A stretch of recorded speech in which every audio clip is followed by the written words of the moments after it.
So guys, now let's understand about break and continue keywords in a for loop.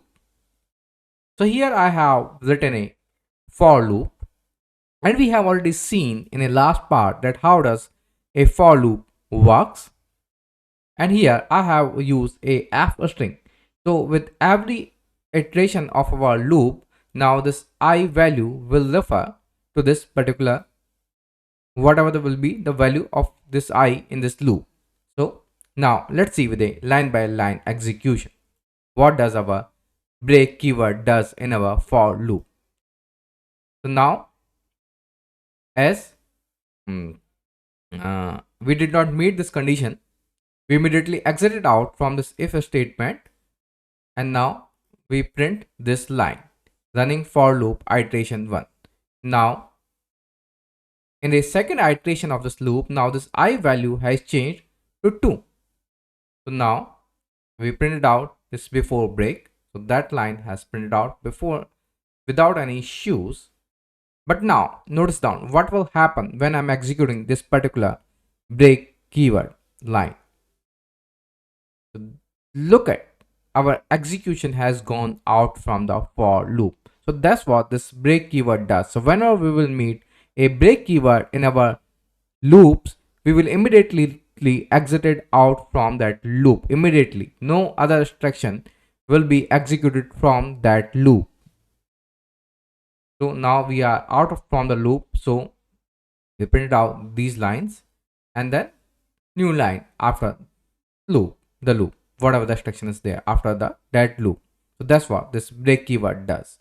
So whenever we will meet this break keyword, we will immediately exit it out from that specific loop. So it might be a bit tricky when we will running the nested for loops. So that part we'll understand later on. But for now, this is what it is. So whenever we will meet in a loop with a break keyword, we will immediately exit it out from that loop.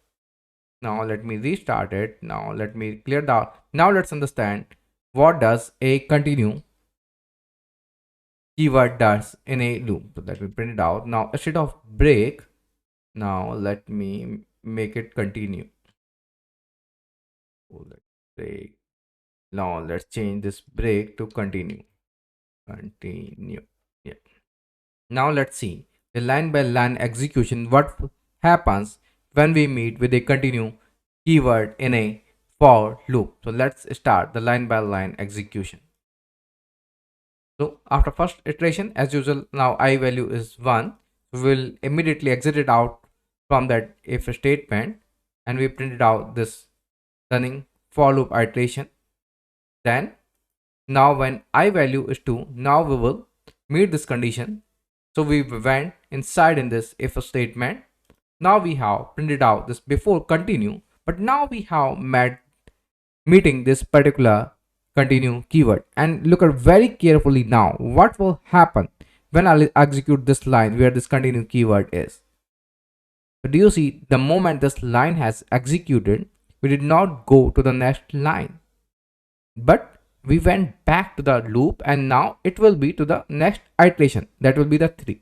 Now just see the I value has changed to 3.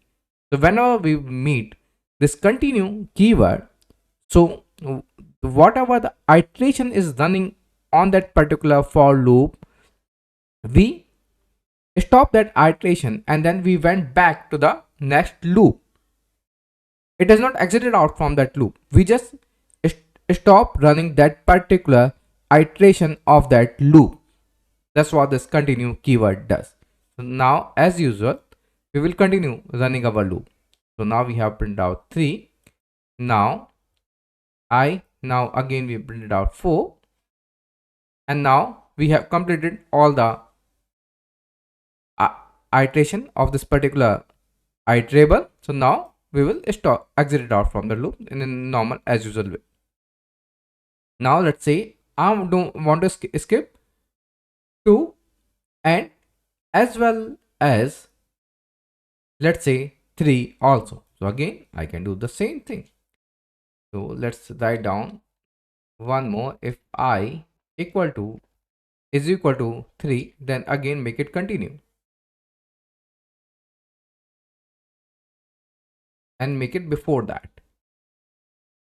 So that, yeah, we immediately continue from that.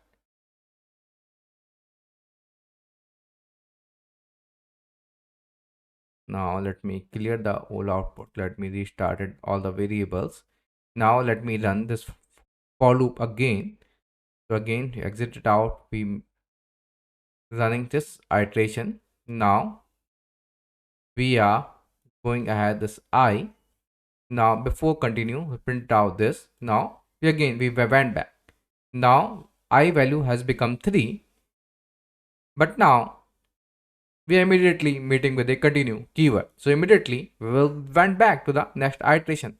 Now I value will be the 4. When I value is 4, so now we will print it out this. And now we have completed our all the iteration of this loop. So we will exit it out from this loop. And so I hope this gives you a good idea what this continue keyword does in a for loop. So we will immediately exit it out from that iteration whenever we'll meet this continue keyword, not from the for loop. So thanks a lot guys for watching this video. So please continue watching the other videos also in this channel, as you'll have a lot more new content in this channel. And please don't forget to subscribe. That will be a really huge support for me. Thanks a lot. Bye bye.